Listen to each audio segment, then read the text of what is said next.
안녕하세요. 김호준입니다. 어제 이재용 삼성 부회장 공판에서 증인으로 출석해 이재용 부회장에게 불리한 증언을 했던 정유라 씨에 대해 변호인들은 그 증언이 특검팀의 강요와 회유에 의한 것이라며 증거로 가치가 없다고 주장했습니다. 이에 특검팀은 정 씨가 먼저 연락했고 이동 지원을 요청해 도움을 줬을 뿐 정 씨가 자의로 판단하고 자의로 출석한 것이라고 반박했고 정 씨 본인 역시 자신의 판단으로 출석한 것이라고 말했습니다. 이 공방의 진위를 저는 모릅니다. 다만 정유라 진술은 이재용 부회장에게는 매우 불리하게 적용할 수 있겠지만 정유라 본인에게는 세 번째 구속 영장 청구를 피할 수 있게 만드는 유리한 진술임에도 정유라 변호인들이 오히려 그 진술을 극구 무효화하려는 이유를 저는 납득할 수가 없습니다. 정유라 변호인이면 정유라의 이익에만 복무해야 하는 거 아닙니까? 정유라 변호인이 왜 정유라 본인에게 도움이 되는 당사자 진술을 증거로 가치가 없다고 주장하나요? 정유라 씨 변호인들, 정유라가 아닌 다른 누군가를 위해 일하고 있기라도 한 건가요? 궁금합니다. 김호준의 의문이었습니다.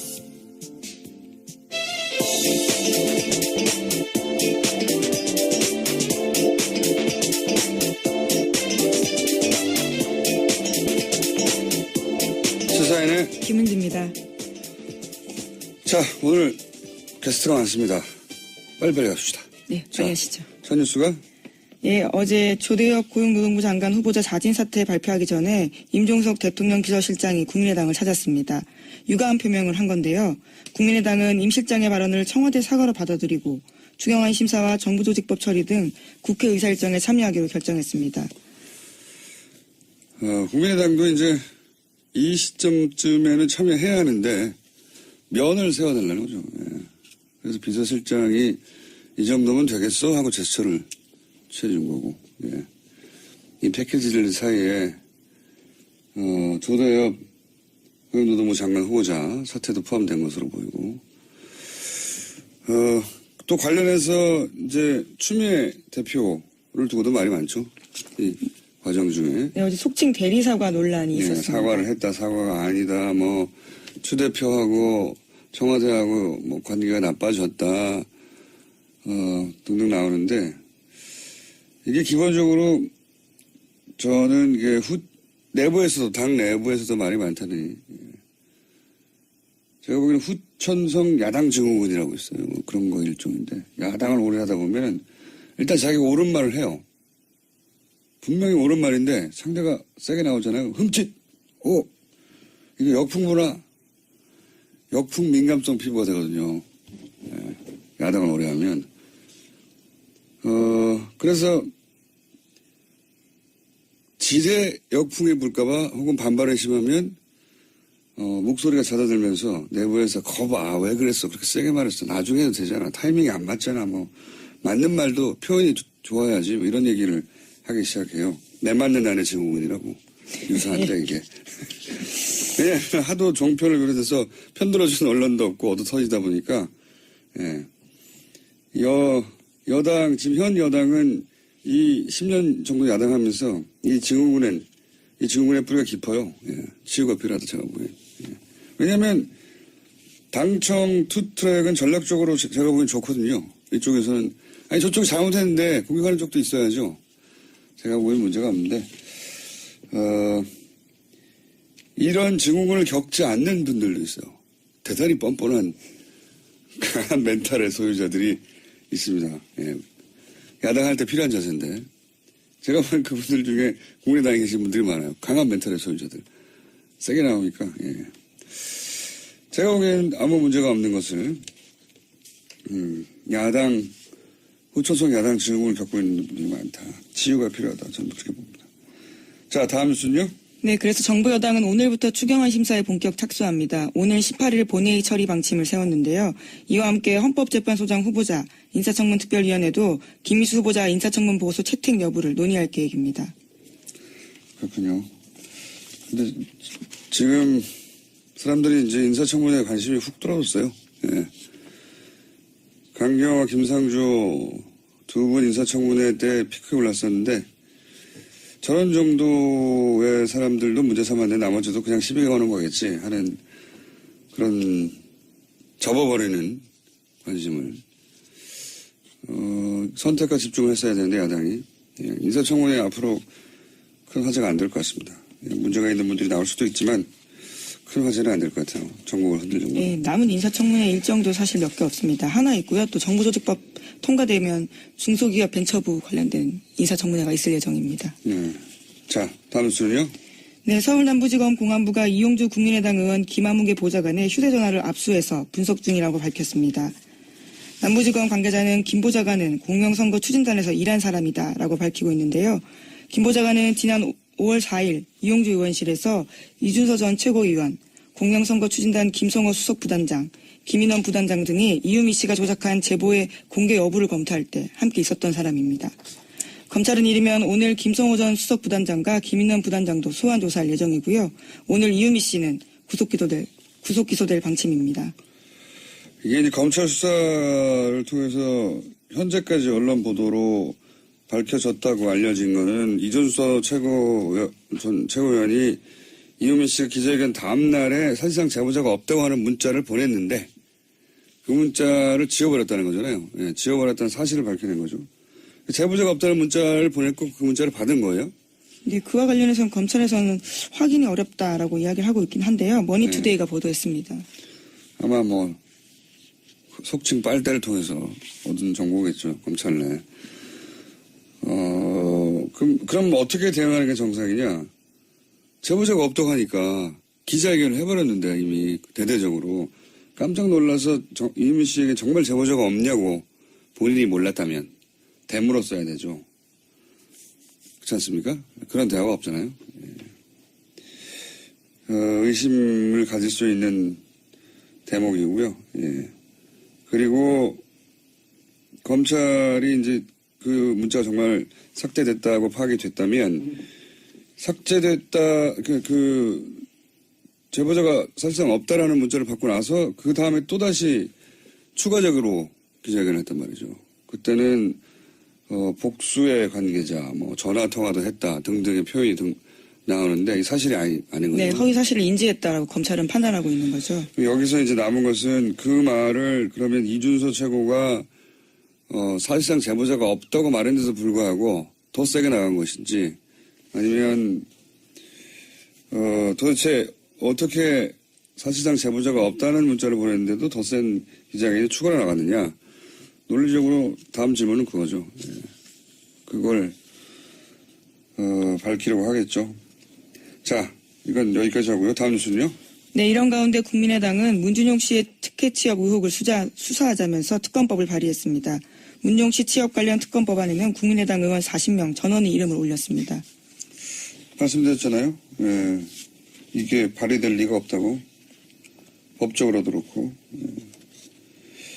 뭐 당내에서도 역풍을 우려한다는 뭐 코멘트들도 있던데 역풍조차 없을 수도 있어요. 이게 무서운 겁니다. 악플보다 무플이 무섭다고. 특검을 발의했는데 그게 말이 되냐고 막 거센 역풍조차 없이 그럴 수도 있겠다는 생각이 듭니다. 지금 국민당의 스탠스는 이렇게 살 수 있는 길이 아닌 것 같은데. 다음 순요. 네, 박근혜 전 대통령은 어제도 재판에 나오지 않았습니다. 발이 아프다라는 이유였는데 이번 주 들어서 세 번째입니다. 왼쪽 네 번째 발가락이 아파서 휠체어 신세까지 지게 됐다라는 겁니다. 이에 따라 구치소의 소견서를 재판부가 검토했습니다. 그런데 불출석 사유로는 부족하다라면서 법적 조치를 경고했고 그러자 유영하 변호사가 서둘러서 구치소를 갔다 왔습니다. 그리고 나서는 박근혜 전 대통령이 다른 신발로 갈아 신고 오늘 오후 재판에 출석하겠다라고 밝혔습니다. 다른 신발로? 왜냐하면 구치소 진료 내역이 특이소견 없음이거든요. 네, 어제 JTBC가 그렇게 보도했습니다. 그러니까 재판부 입장에서도 특이소견 없다고 그러는데 강제 구인할 수 있다고 했겠죠. 그건 모양새 참 나쁘잖아요. 네. 그래서 다시 나온다고 해야 되는데 핑계가 없으니까 다른 신발을 신고 나간다고. 네. 아프실 예정인데 이번엔 그렇게 오래는 못하셨네요. 네, 서울구치소 관계자는 박근혜 전 대통령이 발고통을 지속적으로 호소해서 연고 정도의 처방을 받은 것으로 안다라고 밝혔는데요. 별도의 치료는 받은 내역이 없다라는 겁니다. 그러니까요. 엑스레이나 뭐 찍었는데 이상이 없다고. 예. 자, 이번 아프실 계획은 여기서 끝나는 것 같네요. 다음 아프실 계획이 또 있을 것 같은데. 자, 다음 뉴스는요? 최순실 씨가 정유라 씨에 대해서 딸과의 인연을 끊어버리겠다라면서 크게 화를 냈다라는 동아일보 어제 보도입니다. 어제 그 증언으로. 네. 네. 이재용 부회장 재판에 나와서 한 이야기 때문인데요. 굳이 증언을 하겠다면 자신이 먼저 하려고 했는데 나중에 하라고 했지만 말을 안 들었다라면서 화를 냈다는 겁니다. 요 건 관련해서는 저희가 최순실 씨 가족을 오랫동안 취재했던 주진우 기자가 도대체 뭐 새벽에 누가 왔다느니 뭐 성명불상자가 나타났다느니 뭐 이영대 변호사 주장이죠. 예, 어제 얘기했었지 않습니까? 그 전후 사정이 어떻게 되는지 최 씨 가족 오랫동안 취재했던 주진우 기자 잠시 후에 내려보겠습니다. 자, 다음 뉴스는요? 네, 이탈리아 RCS 프로그램 기억나시는지 모르겠는데요. 2015년에 국정원 사건이었습니다. 네. 이와 연루되어서 임 과장이라고 국정원 과장이 자살한 바가 있는데요. 유족들이 사망 2주기를 앞두고 타살 의혹을 제기했습니다. 이게 이제 타살 의혹이 상당히 있는 것이 누구도 단정할 수는 없습니다만 있는 것이 당시 보도로는 시신의 외상 침입 흔적이 전혀 없다고 그랬거든요. 타살 혐의점이 없다고 보도됐어요. 근데 지금 2년 후에 임 과장의 부친이 나만 봤는데 다른 가족들은 못 봤다는 거죠? 나만, 네, 예. 염하는 사람도 한 명 봤다 예. 이렇게 주장하고 있습니다. 그렇죠. 가족 중에는 나만 봤는데 얼굴에 성한 것이 없었다. 상처투성이었다는 거잖아요. 그러니까 이 보도를 한 기자들 중에 실제로 그 시신을 본 사람이 아무도 없다는 겁니다. 실제로는. 그냥 경찰, 아마도 그 뒤에 국정원이 불러주는 대로 기사를 쓴 거죠. 외상이 전혀 없다라고 기사를 냈다는 거는 사실관계가 완전히 다른 얘기잖아요. 직접 본 염하는 사람 그리고 가족 중에 유일하게 아버지. 그때 당시에는 아버지가 이제, 손녀가, 임 과장의 딸이죠. 손녀가 육사를 다니고 있어서 불이익을 당할까봐 얘기를 할 수 없었다는 거지 않습니까? 관련해서 아무 말도. 제가 알기로는 오늘 인터뷰가, CBS에서 있는 걸로 아는데, 예, 내일도 오늘 오후에 그 기사가 이제 풀리면 많은 분들이 좀 더 자세한 내용을 알겠죠. 저희도 잠시 후, 일부에서 첫 번째 인터뷰에서 이 사안을 다루겠습니다. 자, 오늘 여기까지 하고요. 다음 주에 뵙겠습니다. 지금까지 시사인의 김은지였습니다. 감사합니다. 어제 이재용 삼성 부회장 공판에 깜짝 출석한 정유라 씨 전후 사정, 최 씨 가족을 아주 오랜 시간 취재해온 주진우 기자 연결해서 잠깐 어떤 사연인지 들어보겠습니다. 안녕하세요. 안녕하십니까. 네, 어색한 관계. 자, 정유라 씨 변호인에 따르면 새벽 5시경 어제 주장입니다. 빌딩 앞에 대기 중인 승합차의 성명불상자들에 의해서 정유라 씨가 태워져서 사라졌다라고 주장하는 건데 성명불상자가 누굽니까? 제가 취재한 바로는 그 당시에 정유라 씨 집 앞에 성명불상자가 두 그룹이 있었습니다. 두 그룹이요? 그런데 네. 예. 한 팀은 정유라를 픽업한 특검팀이었고요. 아하. 한 팀은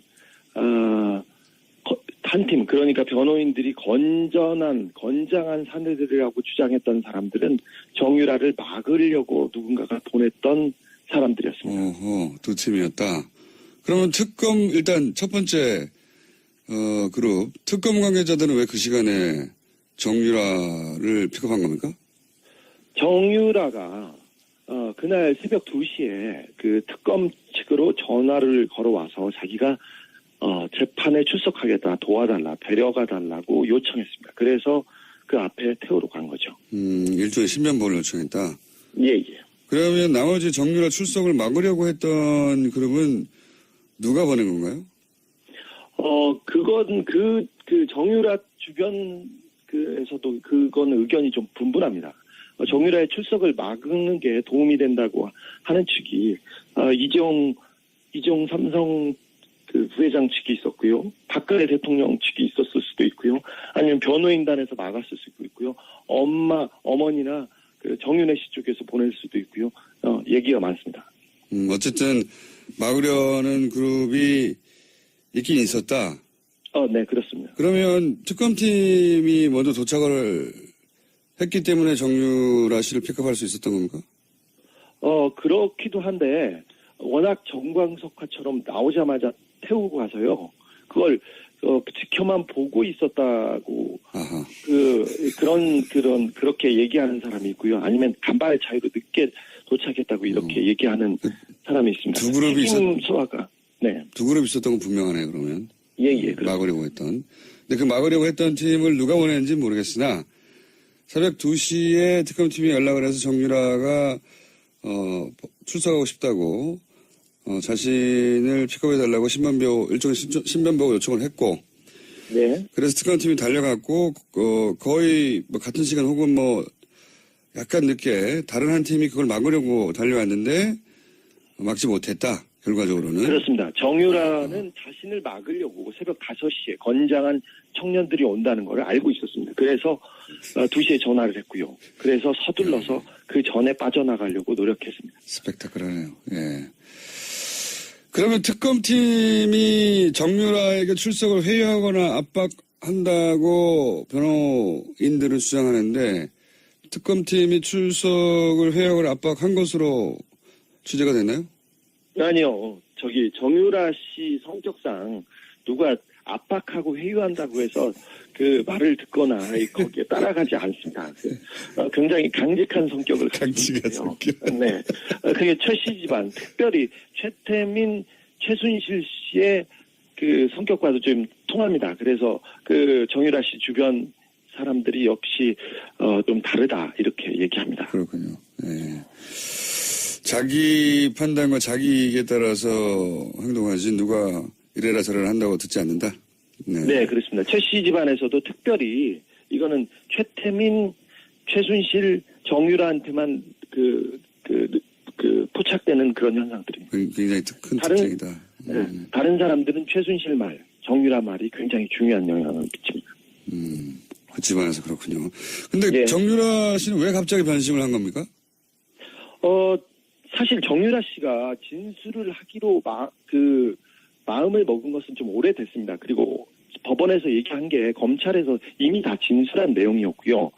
4차, 5차 그 검찰 진술이 있을 때 영상 녹화할 때 변호사를 곤란하게 하면서도 정유라 씨가 똑바로 자기 얘기를 주장하기 시작했습니다. 이거는 분명한 건데 제가 보기에는 그 장시호 정유라 세대 그러니까 최순실, 최순득의 밑에 세대는 다른 것보다는 그 박근혜 대통령, 박정희 대통령에 대한 특별한 관계, 그러니까 특별히 충성할 그 필요가 없다고 이렇게 느끼고 있는 게 분명한 것 같습니다.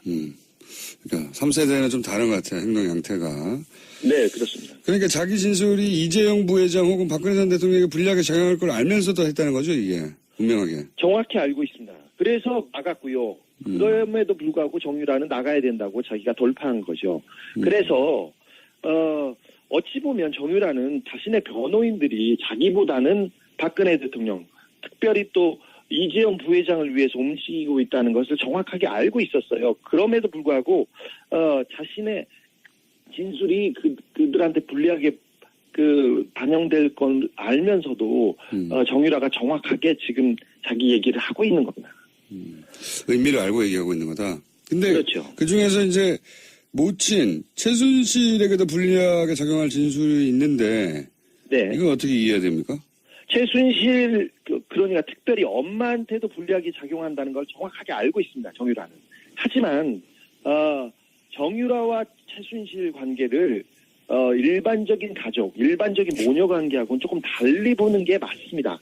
정유라는 지금 박근혜도 중요하지 않고 최순실도 중요하지 않고 오직 정유라 자신 그리고 아이에 대한 권리, 친권에 대한 권리가 위협받고 있다는 것이 굉장히 중요한 부분이어서 유일한 관심사가 자기가 그 구속이 돼서 아이를 뺏길 수 있다는 그거에 대한 두려움 때문에 정유라는 지금 계속해서 여론, 그러니까 국민들이 자기를 좀 나쁘게 쳐다보면 구속영장이 청구될 수 있다는 그 부분에 대해서 굉장히 심각하게 보고 있습니다. 혹시 이 전체 과정에서 워낙 이제 돈 얘기가 빠지지 않는 집안이라 돈 얘기가 오고 갔는지에 대한 정보는 구체적인 정보는 없습니까? 거기에 대해서는 구체적으로 정유라가 어떻게 생각하고 있는지는 정확하게 모르겠으나 아까 말했듯이 정유라 씨가 임신했을 때, 고등학교 2학년 때 임신했을 때 집에 있는 서랍에 있는 보험 증서하고 통장을 다 들고 이렇게 가출을 해서 그 동거를 합니다. 그리고 독일에 있을 때, 덴마크에 있을 때 정유라 씨가 특별히 돈 부분을 좀 챙겼다고 생각이 드는 정황들이 많습니다. 그래서 그렇게 따져보면 돈 얘기가 이 집안에서는 굉장히 중요하기 때문에 이런 문제가 거론되거나 생각됐다고 하는 게 조금 이상한 일은 아닙니다. 이상한 일은 아닌 집안입니다, 여기. 구체적인 정보는 아직까지는 없는데 그런 이야기가 오갔다고 해서 이상할 것은 없다. 예. 네, 그렇습니다. 마지막 질문인데요. 정유라 씨 진술로 삼성 측이 당황을 많이 했습니까? 어제 제가 현장에 못 가봐서. 지금 삼성 측은 거의 패닉입니다. 자기네들의 입장에 따라서 지금 재판을 치르고 있습니다. 특별히 삼성 관계자들은 다 입을 닫거나 도망가거나 절대 얘기를 하지 않고 있습니다. 그리고 이재용 씨 재판에 이 뇌물 재판에서 이재용이 무죄를 받을 경우 박근혜 대통령 박근혜 씨의 그 죄도 뇌물죄가 없어진다는 그런 그 공통적인 이익 때문에 모든 부분을 여기에 맞춰 있는데 정유라 씨가 법정에 나와서 진술을 함으로써 결정타를 맞았다고 보죠. 약간의 삼성은 패닉에 빠져 있으면서 계속해서 특검에서 이 증인을 정유라를 빼돌려 가지고 이렇게 얘기했다고 이렇게 설득하고 있습니다. 언론을. 근데 조금 힘이 빠진 상태고요. 맥이 빠졌다고 자기네들도 자평하고 있습니다.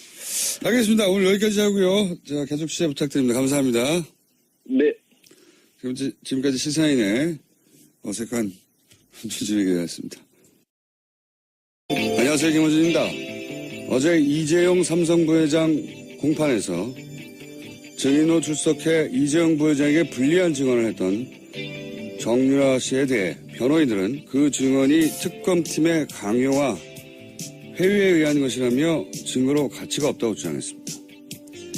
이에 특검팀은 정 씨가 먼저 연락했고 이동 지원을 요청해 도움을 줬을 뿐 정 씨가 자의로 판단하고 자의로 출석한 것이라고 반박했고 정 씨 본인 역시 자신의 판단으로 출석한 것이라고 말했습니다. 이 공방의 진위를 저는 모릅니다. 다만 정유라 진술은 이재용 부회장에게는 매우 불리하게 적용할 수 있겠지만 정유라 본인에게는 세 번째 구속영장 청구를 피할 수 있게 만드는 유리한 진술임에도 정유라 변호인들이 오히려 그 진술을 굽고 무효화하려는 이유를 저는 납득할 수가 없습니다. 정유라 변호인이면 정유라의 이익에만 복무해야 하는 거 아닙니까? 정유라 변호인이 왜 정유라 본인에게 도움이 되는 당사자 진술을 증거로 가치가 없다고 주장하나요? 정유라 씨 변호인들, 정유라가 아닌 다른 누군가를 위해 일하고 김한무개 보좌관의 휴대전화를 압수해서 분석 중이라고 밝혔습니다. 남부지검 관계자는 김 보좌관은 공명선거 추진단에서 일한 사람이다라고 밝히고 있는데요. 김 보좌관은 지난 5월 4일 이용주 의원실에서 이준서 전 최고위원, 공명선거 추진단 김성호 수석부단장, 김인원 부단장 등이 이유미 씨가 조작한 제보의 공개 여부를 검토할 때 함께 있었던 사람입니다. 검찰은 이르면 오늘 김성호 전 수석부단장과 김인원 부단장도 소환 조사할 예정이고요. 오늘 이유미 씨는 구속 기소될 방침입니다. 이게 이제 검찰 수사를 통해서 현재까지 언론 보도로 밝혀졌다고 알려진 거는 이준서 전 최고위원이 이유미 씨가 기자회견 다음 날에 사실상 제보자가 없다고 하는 문자를 보냈는데 그 문자를 지워버렸다는 거잖아요. 예, 지워버렸다는 사실을 밝혀낸 거죠. 제보자가 없다는 문자를 보냈고 그 문자를 받은 거예요. 네, 그와 관련해서는 검찰에서는 확인이 어렵다라고 이야기를 하고 있긴 한데요. 머니투데이가 보도했습니다. 아마 뭐 속칭 빨대를 통해서 얻은 정보겠죠. 검찰 내. 그럼 어떻게 대응하는 게 정상이냐? 제보자가 없다고 하니까 기자회견을 해버렸는데 이미 대대적으로 깜짝 놀라서 이인미 씨에게 정말 제보자가 없냐고 본인이 몰랐다면 되물었어야 되죠. 그렇지 않습니까? 그런 대화가 이게 기본적으로 저는 이게 내부에서도 당 내부에서도 말이 많다니 제가 보기에는 후천성 야당 증후군이라고 있어요. 뭐 그런 거 일종인데 야당을 오래 하다 보면은 일단 자기가 옳은 말을 해요. 분명히 옳은 말인데 상대가 세게 나오잖아요. 흠칫! 이게 역풍 민감성 피부가 되거든요. 야당을 오래 하면. 그래서 지대 역풍에 불까봐 혹은 반발이 심하면 목소리가 잦아들면서 내부에서 왜 그랬어? 그렇게 세게 말했어. 나중에 해도 되잖아. 타이밍이 안 맞잖아. 뭐 맞는 말도 표현이 좋아야지. 뭐 이런 얘기를 하기 시작해요. 내 맞는 안의 증후군이라고 유사한데 이게. 왜냐하면 하도 종편을 비롯해서 편들어주는 언론도 없고 얻어 터지다 보니까 여당 지금 현 여당은 이 10년 정도 야당하면서 이 증후군의 뿌리가 깊어요. 치유가 필요하다 제가 보기엔. 왜냐하면 당청 투트랙은 전략적으로 제가 보기엔 좋거든요. 이쪽에서는 아니 저쪽이 잘못했는데 공격하는 쪽도 있어야죠. 제가 보기엔 문제가 없는데 이런 증후군을 겪지 않는 분들도 있어요. 대단히 뻔뻔한 강한 멘탈의 소유자들이 있습니다. 야당할 때 필요한 자세인데 제가 보는 그분들 중에 국민의당에 계신 분들이 많아요. 강한 멘탈의 소유자들. 세게 나오니까. 제가 보기에는 아무 문제가 없는 것을 후천성 야당 증후군을 겪고 있는 분들이 많다. 치유가 필요하다. 저는 그렇게 봅니다. 자, 다음 뉴스는요. 네, 그래서 정부 여당은 오늘부터 추경안 심사에 본격 착수합니다. 오늘 18일 본회의 처리 방침을 세웠는데요. 이와 함께 헌법재판소장 후보자, 인사청문 특별위원회도 김희수 후보자 인사청문 보고서 채택 여부를 논의할 계획입니다. 그렇군요. 근데 지금 사람들이 이제 인사청문회에 관심이 훅 떨어졌어요. 강경화, 김상조 두 분 인사청문회 때 피크에 올랐었는데 저런 정도의 사람들도 문제 삼았는데 나머지도 그냥 시비가 오는 거겠지 하는 그런 접어버리는 관심을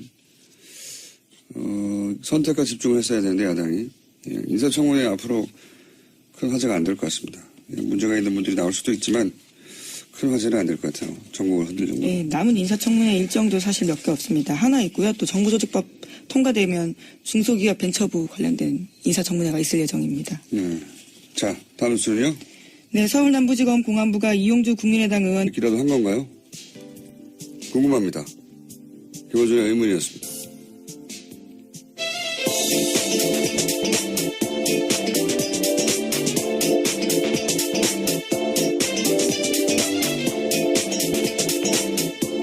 시사인의 김은지입니다.